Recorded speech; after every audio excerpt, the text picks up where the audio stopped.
Good afternoon. I'm Natan Shachar, and today I'm going to share with you our work and our story with respect to creating an economy and a world that can run 100% on renewable energy. When I was much younger, I used to go hiking all the time in the woods and the fields outside of my house in the forest. And every so often, on the trail amongst the trees, I would come across a stone wall of broken stones and an old stone house. And I always wondered what happened here. Right now there's trees where there used to be somebody lived here, a house, a village, etc. And I would speak to my parents, the people I was with, and they would say, oh, well, the farm, it ran out of resources, things happened, history moved on, and now nobody lives here and there's just trees.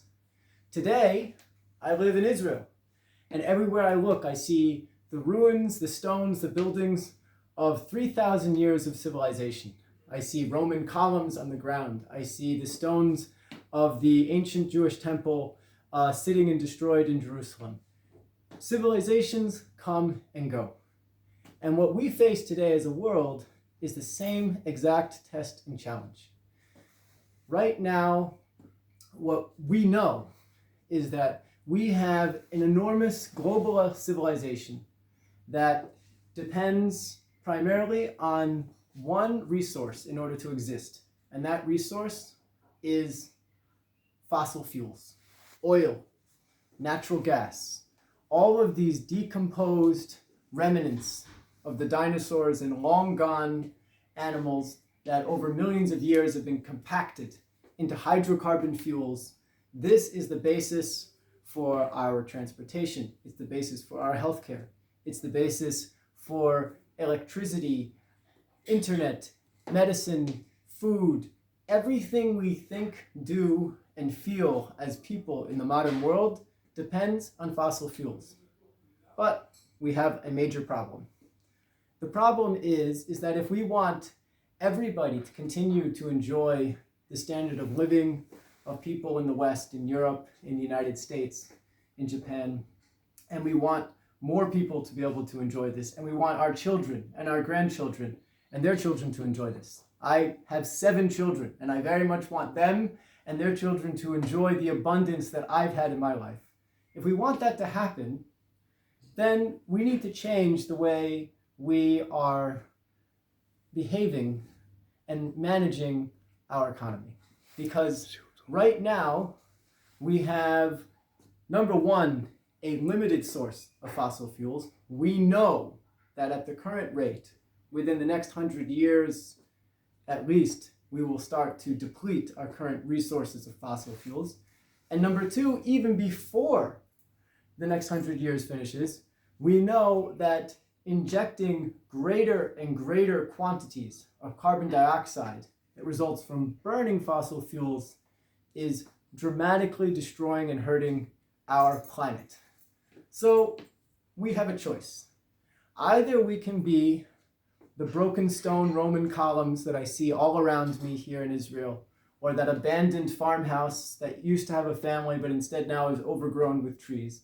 Either we can go the way of many civilizations in humanity's history, which did not manage their resources properly and ultimately fell into nothingness, or we can decide to think, act, and manage our lives and our civilization differently. And that's what we're really doing here. The key enabling technology that we're developing here with our CO2 storage technology is the ability to take electricity from renewable sources, from solar, from wind, and convert that electricity into synthetic natural gas, methane, which can be stored indefinitely.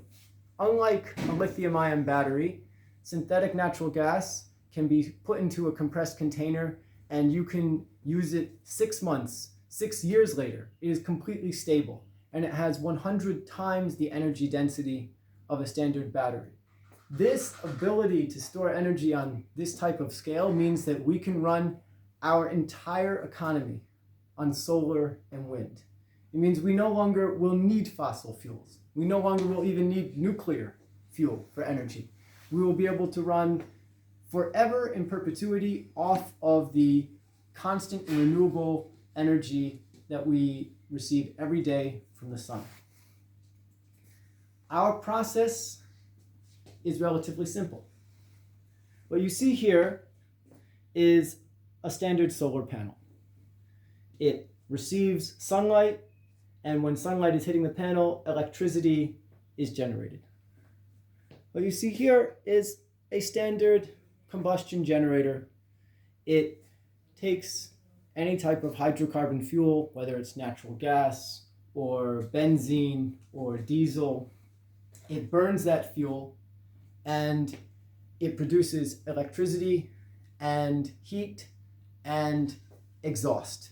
And in that exhaust from the generator, you have carbon dioxide right here coming from this generator. Now what you have here is our technology. This is where we come in. We are the bridge. We are the bridge between renewable electricity from the sun and the existing combustion economy that runs our world today. What we do is we take this renewable electricity and we take this carbon dioxide, and using that electricity, we convert that carbon dioxide back into fuel, back into synthetic natural gas, into methane. And that methane then we can store or we can use to burn it to produce more electricity from this generator. And what we've done then essentially is created a closed loop on carbon, on fuel, and we enable this existing generator to, in essence, run off renewable electricity. What that amounts to essentially is an infinite loop, a perpetually mobile system, where the ability to produce electricity is constant, because whenever solar electricity is available, we are constantly converting the exhaust from that generator into fuel. And I will get into more about how economic the system is relative to the alternatives. The fundamental problem with renewable energy today is that when the sun goes down, the solar panels do not produce anything. When there's no wind, wind turbines do not produce any electricity. In order to run an economy on renewable energy, it is essential to store that energy. However, when there is renewable energy available, in the past 10 years, the prices of wind turbines and solar panels have gotten so low that this electricity is extremely cheap. The challenge today is not producing electricity from sun or wind. We know how to do that very well. We can produce all of the solar electricity, all of the wind electricity that we want at a very cheap price, but it will always be typically at the wrong time and in the wrong location. And those two problems, wrong time and wrong location, is where we bring a solution. This is a general schematic illustrating our overall process. What you see here is just a standard shipping container. And inside the shipping container, we have some chemical reactors, a combustion-fired generator, electrolysis machines, compressors, gas storage tanks, dry coolers, all existing equipment that you can buy today. And what we, in essence, do with our process is we take electricity and we then use that electricity to process the exhaust coming out of this generator, this exhaust, which is filled with all kinds of contaminants as well as just other products, nitrogen, carbon dioxide, particulate matter, sulfur dioxides, nitrogen oxides, a mixed exhaust stream which contains a whole variety of constituents. We take that entire exhaust stream and we separate out the constituents. We separate the water from the exhaust stream. We separate the nitrogen from the exhaust stream. and we concentrate the carbon dioxide, and then we process that carbon dioxide into methane with hydrogen, which we produce from the water that we separated. This is the overall picture, and I will get more into detail as we continue. The market for this is global. More than 6 trillion euro, approximately $6 trillion are spent every single year on energy. So the ability to, when we're talking about moving to a renewable energy economy, because what we're doing is the key enabling technology for a renewable energy economy, this market that we're addressing is global and more than 6 trillion euro and growing. Now, the beauty of what we're doing and the reason why it is so much more affordable than every other alternative out there, and ultimately even more affordable than using fossil fuels, is getting back to what I said before, that renewable electricity is extremely cheap when it's being produced. The problem is just not produced at the right time. Now, what we've done is we've designed a system that is perfectly set up and optimized to capitalize on the fact that renewable energy is fluctuating and not a steady source of energy. What you see here is a graph of the real-time electricity market in Germany. And on the vertical axis, you have the price in euros per megawatt hour, and then on the horizontal axis is time. And what you see that over time, there are many moments where the price of electricity doesn't just become cheap or even go to zero, it becomes negative. There are times when they literally are paying customers, in this case, as much as 80 euro per megawatt hour to take electricity from the grid. And this is because all of the wind power and solar power installed in Germany. They're producing at certain times so much excess, surplus electricity that they literally need to find somebody to take the electricity just to ensure that they don't have technical safety problems on the grid. It's a major issue for them. We solve that issue. And the reason why we solve that issue is because we are in a position to take all of the surplus electricity, while other energy storage technologies, like a lithium-ion battery, have enough energy to take 3 hours, 4 hours, maybe even 24 hours of surplus electricity and store it. We can take 6 months worth of surplus electricity and store it. What this means is that we have the technical and physical capability to wait a week, 2 weeks, 3 weeks, a month. We can wait for that event, which will happen for the massive surplus electricity spikes, and to capitalize on that to produce methane, which can be used on a steady basis for the rest of the time. A lithium-ion battery can't do this because it doesn't have the capacity. It needs to be recharged every day at the very least. Our system doesn't operate that way. We can be recharged every 6 months if necessary. Our system can be deployed in Antarctica, where half of the year is dark, and in the summer we can produce all of the natural gas we need from the summer sun, and then have all that natural gas that we produced waiting there for the winter darkness, the other half of the year. This is a fundamentally different paradigm, a fundamentally different kind of energy storage.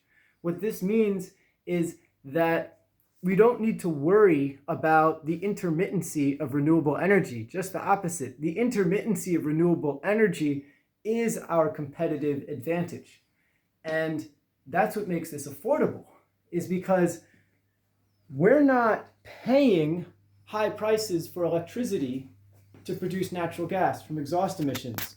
We are profiting and getting paid from negative prices of electricity, negative prices, in order to produce natural gas, which we can then sell at a profit, balance the grid, and provide all of this value.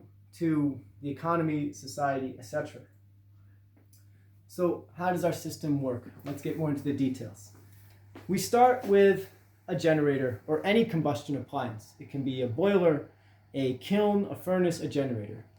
And the exhaust that comes out consists primarily of nitrogen, water, and carbon dioxide. The first thing we do is we separate the water and the carbon dioxide from each other. With the water, we then boil it to produce pure water.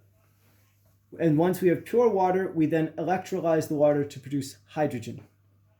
In parallel, we inject the carbon dioxide that we separated into a reactor with the hydrogen, and that exothermic reaction of carbon dioxide and hydrogen produces methane, or synthetic natural gas. Now, a critical component of our process is this red line here, which says heat. The beauty of what we're doing is that we are taking all of the areas of this process which require heat and collecting that heat from other areas which produce waste heat. So the Sabatier reactor, since it's an exothermic reaction, produces a colossal amount of heat. We use all of that heat in order to boil water in order to have pure water for electrolysis. That's just one of many examples where our IP dramatically improves the efficiency of this process. At the core of what we're doing is the Sabatier reaction. Here is Monsieur Sabatier himself, and he discovered this more than 100 years ago. What it essentially is that if you combine carbon dioxide with hydrogen over a catalyst at a significant temperature and pressure, you will produce methane, synthetic natural gas, and water.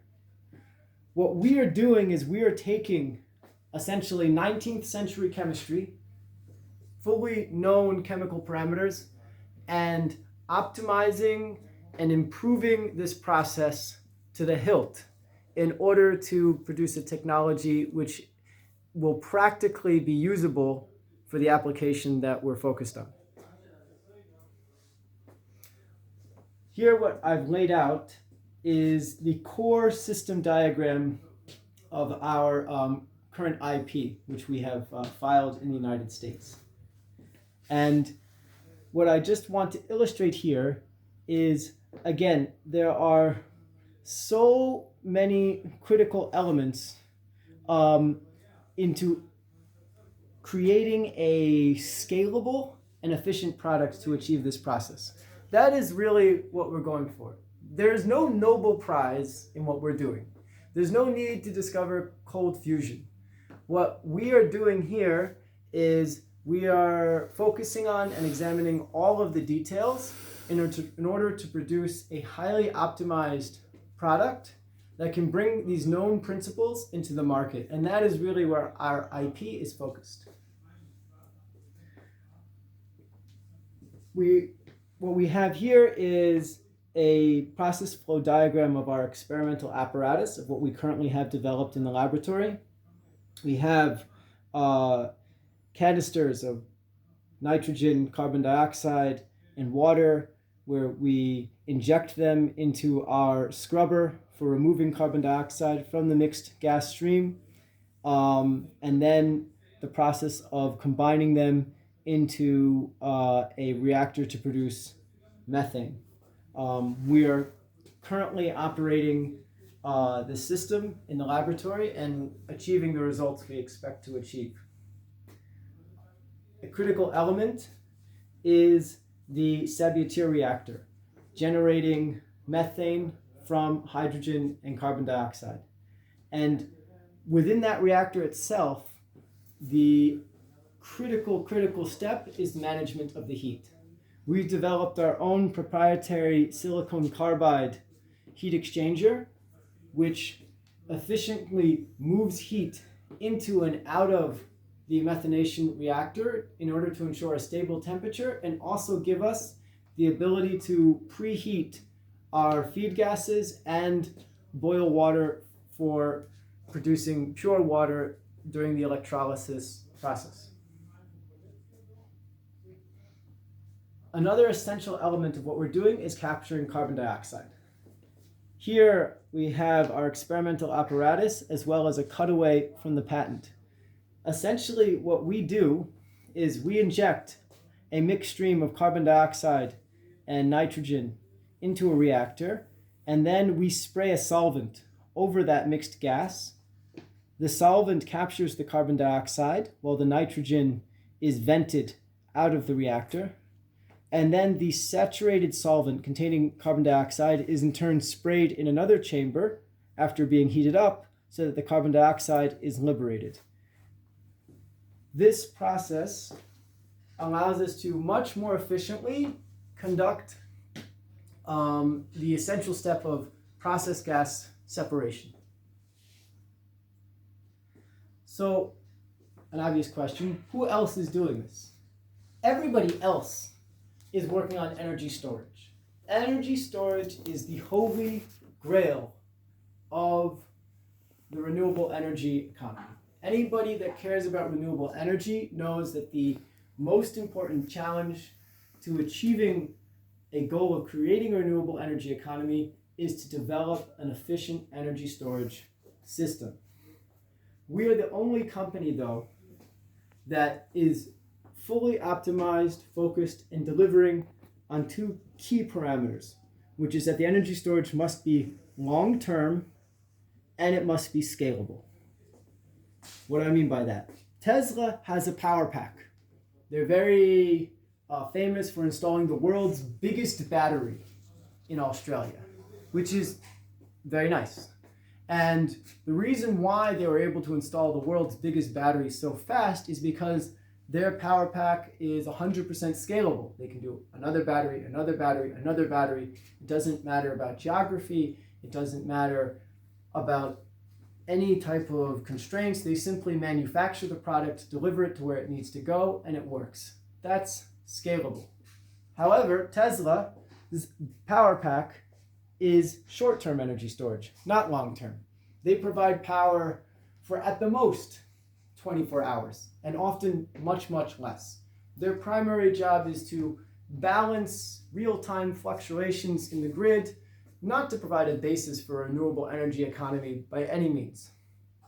Then at the other end of the spectrum, you have companies like Gravity Power. Now they are definitely long-term energy storage. Their focus is to drill deep into the ground and have massive pits where they can move water or other material up and down in order to produce energy from the fall of gravity. Now, that is long-term energy storage, and there's an enormous amount of capacity there, but it's not scalable at all.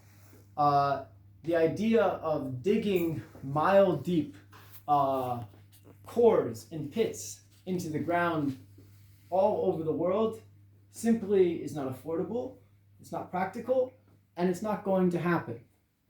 What we are doing is we're bringing a product. Like Tesla, we bring a product the size of a refrigerator, and we can install 1, 2, 2,000, 5,000. Doesn't really matter. It's a manufactured product that can be installed anywhere under any conditions. But at the same time, we have that long-term energy storage capability, which means that instead of 24 hours as our time frame, we can store energy for 24 days or even 24 months if necessary. The market is already ripe for our solution.